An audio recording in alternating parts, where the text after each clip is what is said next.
Hi, I'm Yohann, and you are listening to the Self-Serve SaaScast. One of the consequences of having to figure out how to grow self-serve revenue without a tested playbook is experiencing a plateau in growth. In a sales context, you've got a sales engine to complement your acquisition engine. So the more users you acquire, the more revenue you make. It's just not as cut and dry in self-serve. I had a recent conversation with Brian Casel, the CEO of ZipMessage, which is a tool for asynchronous communication, about how he overcame a plateau in growth like this one. And his perspective might surprise you. Well, if you're a regular listener, it probably won't surprise you that much. The key is to amplify what's really driving revenue and acquire better performing customers over time. Easier said than done? Check out how Brian did it.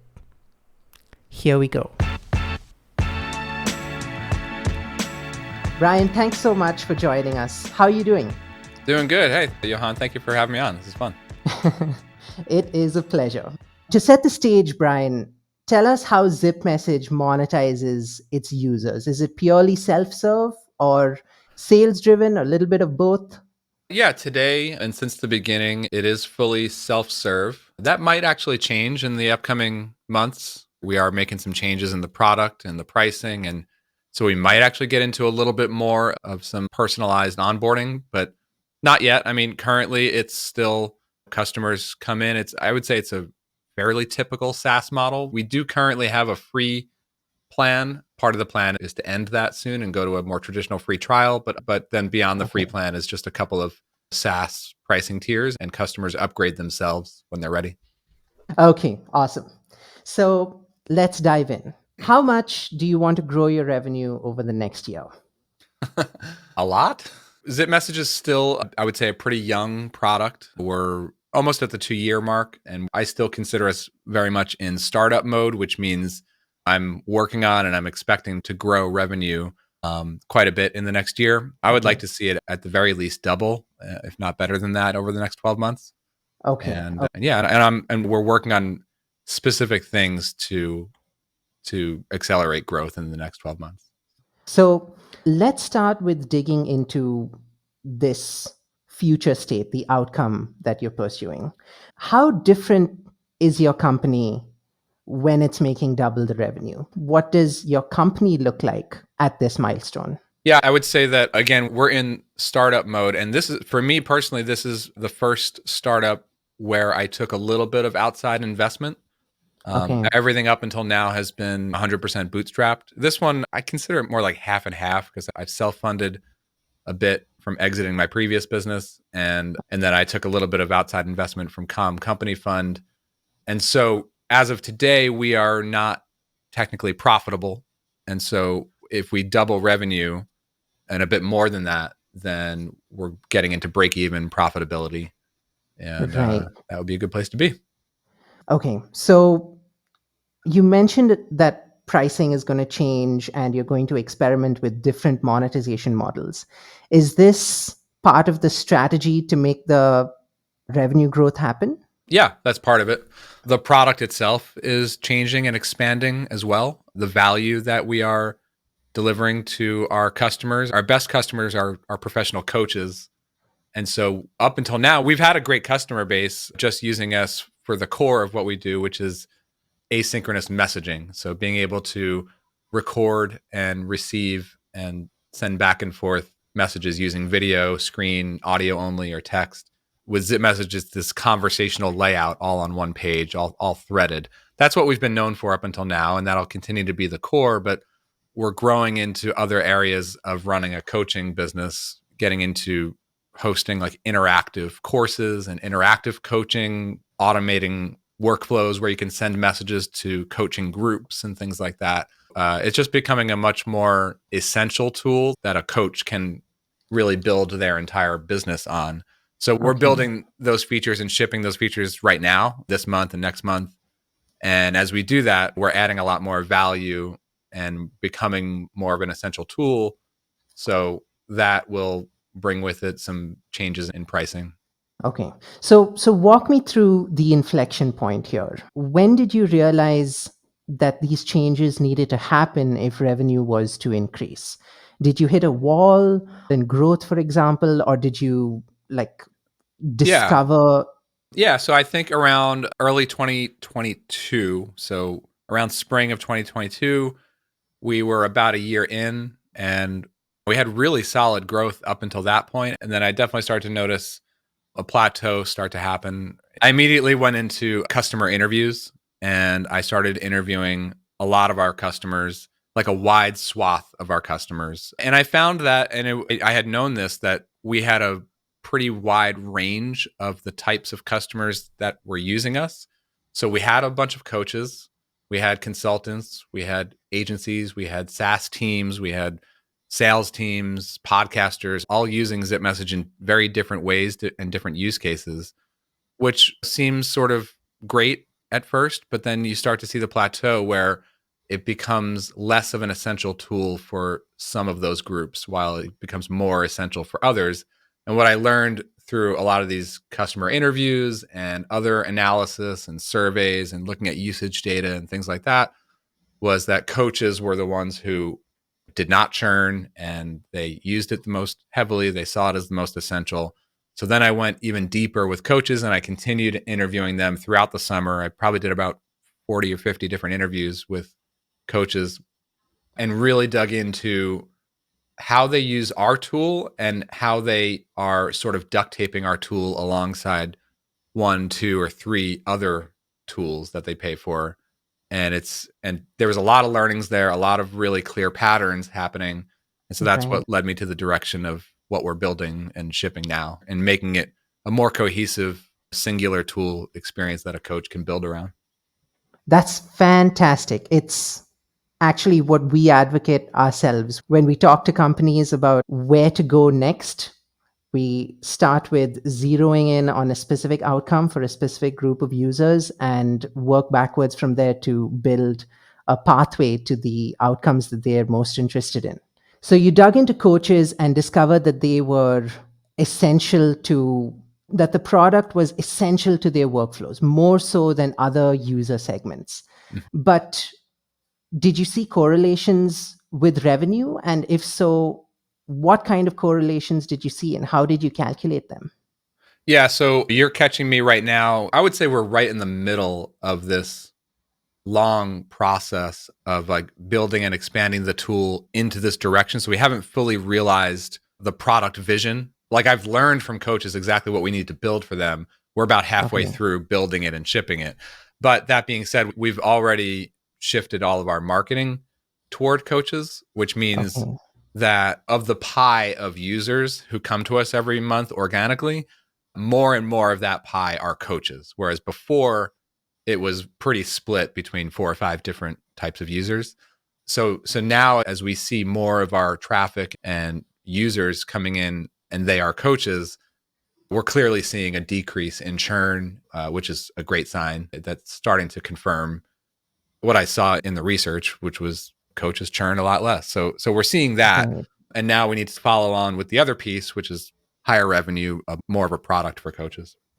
So churn is the primary metric that's telling you coaches are the segment to focus on. Yeah. And I would say that currently we're underpriced for coaches. Okay. And that's why Okay. we're building more and kind of following the aspirational pricing methodology where build more value to make it sort of like a no-brainer to charge more.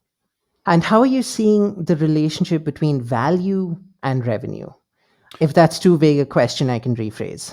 Yeah, I mean, I just tend to think of it like in my research interviews, I always ask about what other tools are you currently using or which other tools have you used in the past and exactly how much have you paid for those tools or are you currently paying for those tools? I like to Okay. really get to understand that from customers.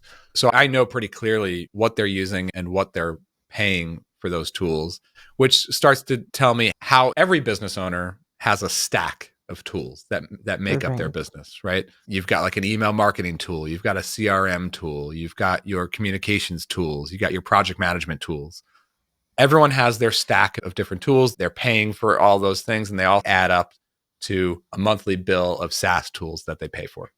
Right. I see value as like occupying, not necessarily like checking off all the boxes in the list of tools that they need, but if you compare, so if you look at a small business or a coach or a consultant, they might be paying for 10 different tools, but they're different sizes, right? So like maybe Right. 2 or 3 of those tools are in the $20 a month range. 2 or 3 of those tools are in the $100 to $200 a month range. Maybe 1 or 2 of those tools might be a $300 or $400 a month tool. So obviously the more expensive tools are more important. They value them more. I want to try to move our product to a position where we're at least in the middle tier of that value chain, if that makes sense. So you're seeing value in operational terms almost, where you're saying, what does it cost you to operate your business, and how much of that puzzle can ZipMessage work into the product? So Yep. that operationally, the more you're covering, the more value goes up. Yeah. And I like to think about it like I'm not trying to get customers to start paying for our tool and our tool being the first time they ever pay for a tool like this. I find it more viable to try to replace other tools. They Okay. are already paying for other tools. We should make our tool better and make it an easier choice to choose us instead of those, because they're going to pay for that utility somewhere. It's an essential part of their business. They're going to need some tooling to run that part of their business. I want to make sure that the product that I'm building fills that utility for a certain type of customer. Gotcha. Has this been a core principle to how you've seen the product even before you focused on coaches? Like before coaches were in the picture, were you seeing the product in these terms where I think ZipMessage, compared to other products that I've worked on in the past, ZipMessage took a very unusual path in its early days. It's not like this is a strategy that I would necessarily recommend to anyone else. And looking back on it, I think it might have ended up being a little bit harder. It was like really exciting at the beginning, but looking back, I wish I had more clarity sooner, basically. But what happened in the case of ZipMessage, again, it's a little bit of a fluke in my experience, is that it started as just a super small idea. It really started as like a side project idea. I was working on a different SaaS at the time called Process Kit. And ZipMessage was just a personal need. Like I wanted to be able to send a link to a customer and ask them to record their screen and send me back a message. Super easy, zero friction.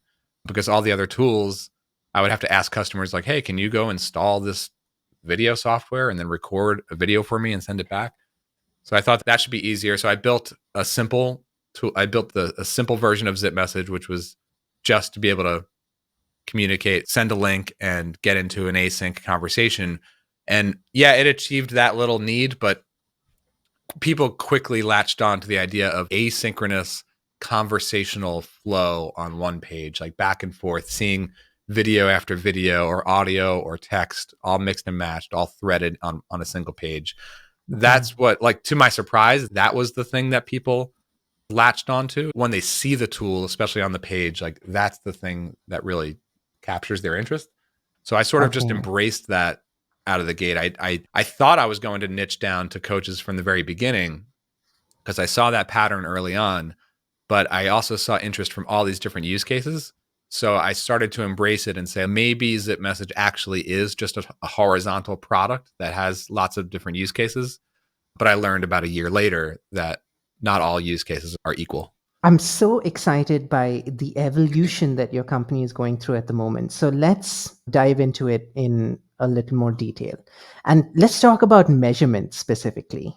How are you going to balance focusing on coaches, and what metrics are you going to look at there versus everybody else? And what metrics you're going to look at there? Are the metrics even different? This really should be easier than it is, but it's actually really hard to get good tracking. I know this is Right. all about self-serve SaaS, it's actually a lot easier to track if you're talking to every single new customer through a sales process, because you could just get the information you need about who each person is by talking to them. Right. But in self-serve SaaS, you have to actually code and rig up pretty complex tracking mechanisms. And I mean, I'm currently using Mixpanel, plus several other ChartMogul, Plausible Analytics, Google Analytics, like all these different tools. And then a lot of custom code built into our application. We have an onboarding process that has sort of a survey.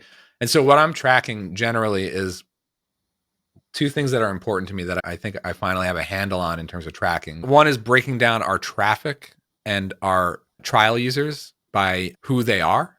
So like, what is their use case? Are they a coach? Are they a consultant? Do they just work on a remote team, like in a SaaS company? Are they a salesperson?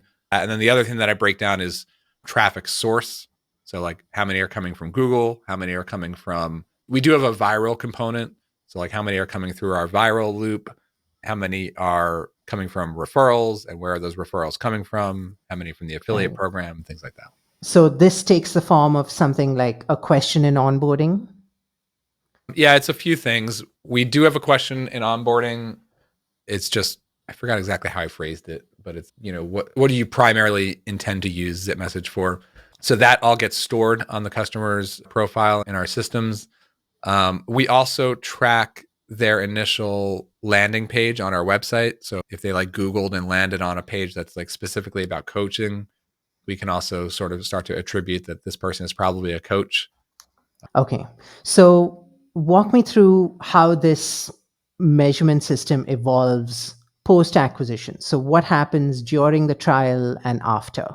Yeah, and this is going to change in the next few months as we shift away from freemium to a more traditional trial. But currently, every user starts, like they sign up on a free plan, free forever plan. Okay. And what typically happens is they run into the limits of our free plan pretty quickly. And then they decide to upgrade to lift those limits. And a lot of times that upgrade path happens same day, like first day, or during the first week.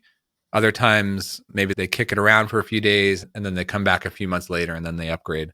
So yeah, we have like several limits where they'll bump into a wall and see the upgrade screen, and then they'll upgrade from there. Okay. And you notice that coaches specifically were bumping into limits more, or they were the ones who were doing it on the first day? Yeah, I think they do convert more, but it's more about they're more active users for a longer period of time than other users. So not just that they bump into the limits, everybody does, but then once they upgrade, they stick around for longer. Yeah, and I can see in the usage patterns that they use it on a daily basis, whereas others might use it once a week or 2 or 3 times a month. And then if you're using it that sporadically, then then you're more likely to churn at some point. So were you seeing some kind of failure with the freemium plan that you wanted to fix with the free trial? It's been over a year on the freemium plan, and I think that worked fine for a while.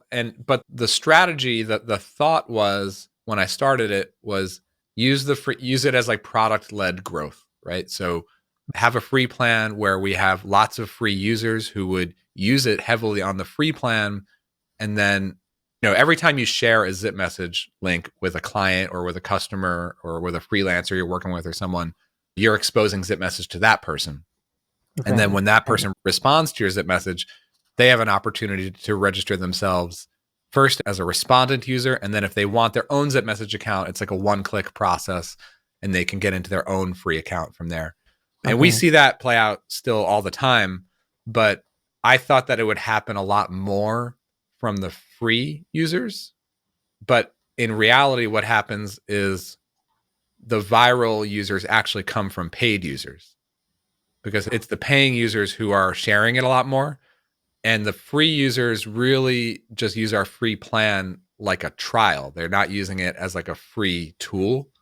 And so I think the strategy to really embrace freemium would be to make the free plan even more generous and lift the limits even more and make it a more useful tool for free, which theoretically should increase the top of funnel. But given everything that I've learned about who our best customers are it just doesn't make sense to continue to pursue that path. So I decided that since they're already using our free plan as a free trial anyway, we're going to move to a more traditional, probably a 2-week free trial period, which would expire. I mean, most customers currently convert to paid well before the 14-day mark anyway. So we're going to introduce new plans in early 2023 that are built off of that. And frankly, I don't think that it's going to be that drastic of a change again, because like we don't see a huge active user base on the free plan. All of our active users are on paid plans. So it's really just like more of a technical change in terms of billing. Okay. This is kind of a theme to what I've been hearing from you so far as a whole. You see what's working and you double down on it. And this technical change won't affect people who aren't benefiting from it, but people who are, it'll work even better for them. Yeah. Yep. Nice. Speaking a little bit more about metrics, once people convert, what do you track there? Do you still continue to track behavior, or like how would you go about improving churn? Yeah. I mean, we do have our tracking in place to see how active, like overall, like statistically, how many active users and how often do they use the product and things like that. So, I mean, if I'm honest, I don't look at the tracking data on a everyday basis. I don't look at it probably as much as I should. I look at it when I'm trying to make strategic decisions. But Got it. my day-to-day focus is basically on the product. I work directly in the product, in the code, and I'm like the product designer. And then I work directly with my developers every day, and I'm talking to customers every day. So that's mostly where my focus is. Okay. Are there metrics that you look at on a day-to-day basis? I mean, the ones that are like obvious right in front of me are number of customers and like how many new customers did we get today? How many new free signups did we get today? And I tend to, I do keep a log like on a weekly basis, like how we're doing week to week. And then I'll look at month to month. But again, like that's more of just like a quick glance. I try not to try being the key word here. I try not to let the numbers and the metrics really impact my focus or my mood too much. Like just because maybe today we had no customers or yesterday we had 3, I don't want that to like change any big strategies that we're going to execute. Like we're still working on the same strategies over a number of months. So that's where my focus Right. is. Let's talk about the journey up to this point, Brian. So, just to summarize, you went really broad with ZipMessage at the beginning, and now 2 years in, you're seeing that there's one segment of users that's more profitable than the rest. But going broad in the beginning, how did you get that off the ground? Walk me through what the company was doing in the early days, like the acquisition focus, the product focus. What was it like to go broad and see growth from it? I think it started really quickly. I started coding the product in January of 2021, and we had first users in March and first paying customers in April of 2021. And Awesome. it was pretty quick. And I don't have a large audience, but I have some of a network and an audience and a podcast and Twitter. And so that's usually where the very first place that I go to announce something new that I'm working on is I'll talk about it on my podcast, Bootstrapped Web. I'll send it out to my email newsletter. And so that's where the very first awareness and exposure for the product came from. And I would say compared to I've done lots of products before ZipMessage, and this one clearly had just more widespread excitement and interest than Okay. everything else that I've done before. Because everything else that I've done before really only struck like a small sliver of my audience as being interesting and worth paying for.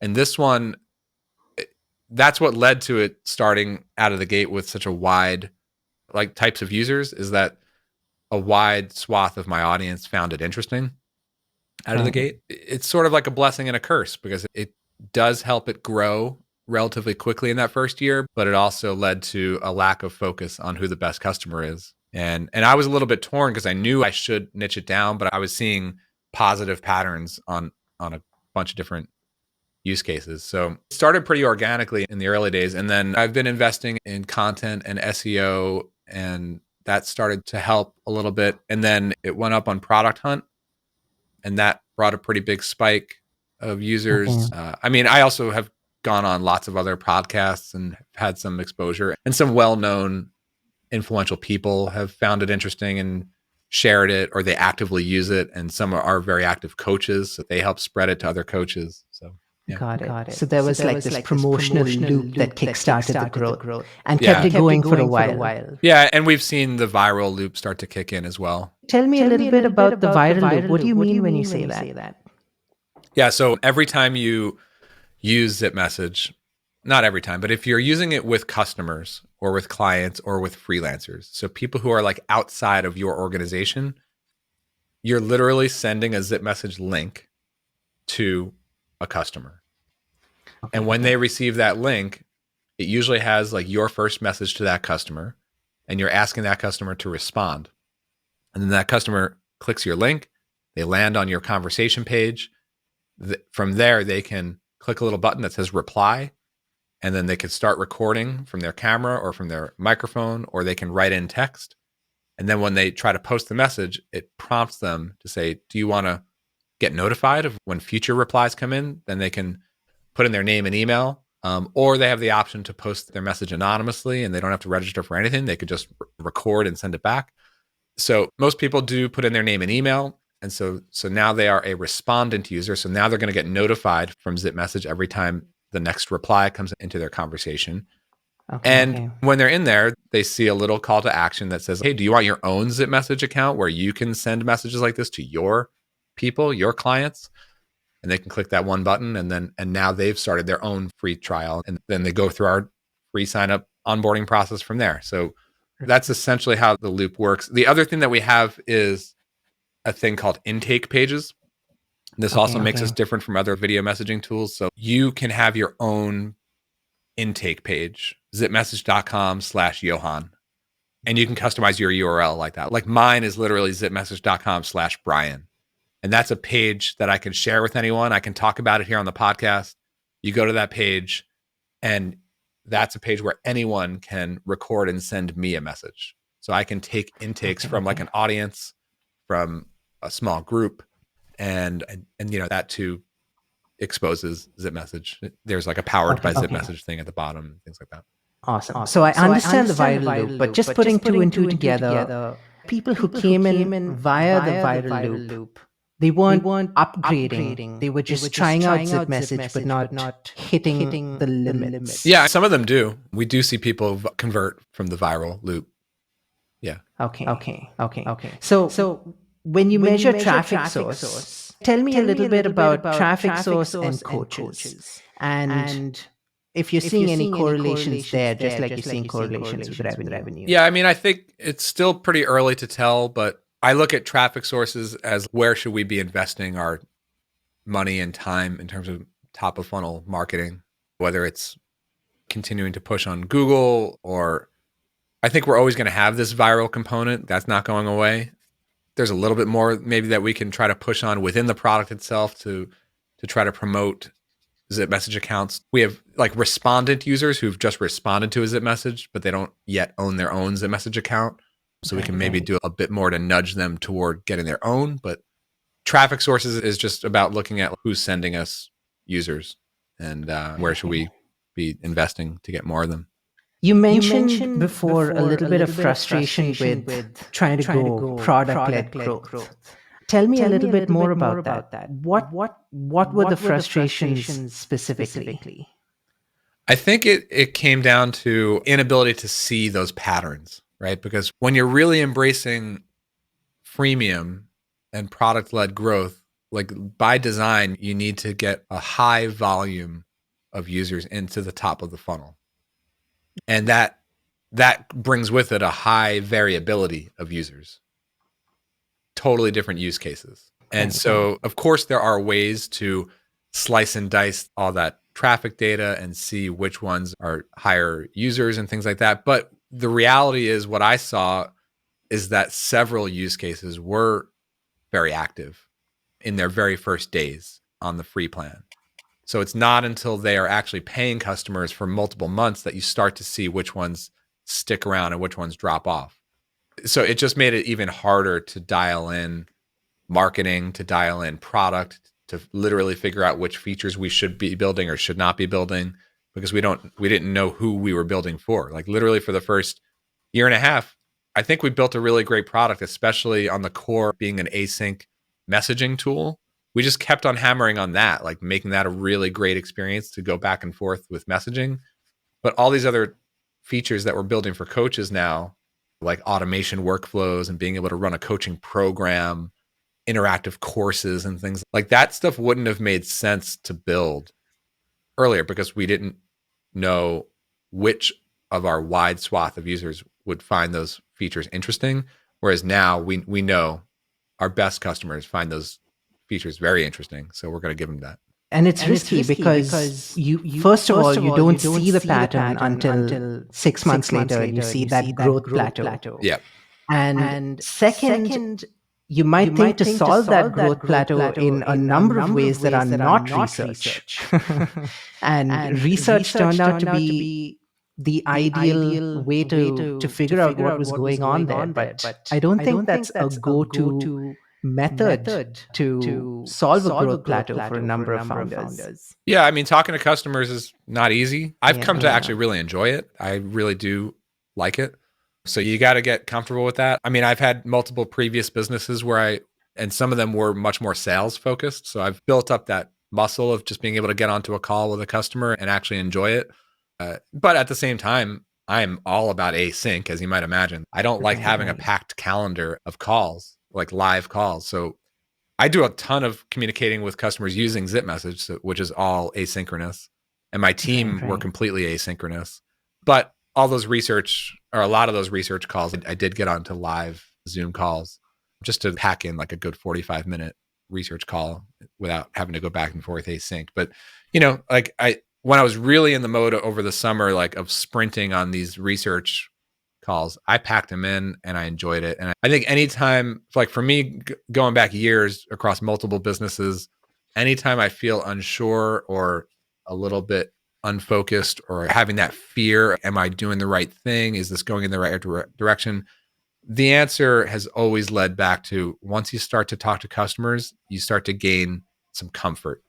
You start to gain some confidence. Like, my gut was correct because this customer confirmed it, or this customer just said something and now 5 other customers just said something that sort of sparked a new idea in terms of, there's something here that I didn't know existed before. Just hearing customers verbalize it, like it just gives you confidence. And so that's the best thing that you can do for sure.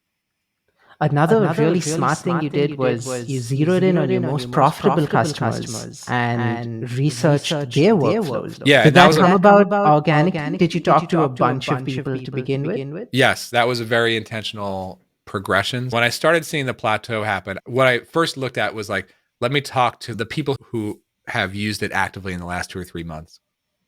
And that was like a wide swath of users. I probably did 20 interviews or so that were like, maybe 6 of them were coaches, maybe 6 of them were something else, 6 of them were something else. And I coupled that with survey data, I coupled that with usage data, and I triangulated and I figured out, okay, coaches are definitely the path. It's totally clear. And then I focused the next like 30 interviews on coaches. And so then the actual interview changed. Like at first it was more about a little bit more general about how you're using it and what other tools you're using it for and what are the use cases that you're using it for. And then once I started to zero in on coaches, the questions were much more about, tell me about your coaching practice. How is it structured? What tools do you use to run it? What are your goals? How are you trying to change it? So then I started to really see patterns in terms of, all coaches have this sort of structure, or they're all trying to do this or that. And that relates directly to how the product should be structured for them. Fantastic, Brian. Thank you so much for walking me through all of that. I think it would be really helpful to anyone who's trying to figure out self-serve on their own. Speaking of, I'd like to end with 2 questions. One, are there any big resources that come to mind that helped you figure out this self-serve engine? Honestly, in my case, it's been a combination of being networked with other SaaS founders and really closely observing what has worked for other people, not like necessarily following every single tactic that somebody else does, but just being having close conversations with friends and advisors has been a big one. And then the other thing is just building a lot. Like over the course of my career, I've built lots of different products and designed products, and I've researched and talked to so many customers in different ways. And that's just a muscle that you start to build up. And looking back on previous products, I could see where I wasn't focusing on the right things. And you just start to zero in on, okay, this is what matters. I'm very much a designer. Like I spend most of my time designing interfaces and how the product should function and things like that. So I feel like I've improved a lot on being able to deliver an experience that customers find very productive. And really, you only gain that through just building a lot of stuff and shipping a lot of stuff and moving quickly through that. Right. And second, do you have any advice for people who are on similar journeys with self-serve? I think that, we talked a lot about the customer interview process, which is incredibly important. But I also think that in startup circles, there's been an overemphasis on customer research before you have a product in hand. There's a lot of like theoretical. It's fine to interview customers for if you're researching a market and trying to decide whether or not you're going to build something in that market. You want to, talk to customers to see if there's something there. But I've come to the conclusion where I'm not going to know for sure just by talking to a customer. Like theoretically, if I were to build this product and you tell me you're going to pay $50 a month for it, will you actually? That's not validation to me. I'm much more interested in talking to customers in deep research interviews after they've experienced my product or they're in the process of looking at my product and they can actually start using it today. And I can get their feedback on whether it's useful or whether we're hitting the mark or not. There's different types of talking to customers. Early on, it's more like exploratory. Is there a market here? And then later on, it's more about, does this tool meet your needs? What needs to be changed? That was awesome, Ryan. So many nuggets of insight there. Thanks so much for sharing your story with us. It's really interesting to see a product in evolution. And thanks for walking us through what's going on at ZipMessage at the moment. Yeah, thanks for having me on, Yohann. This was fun.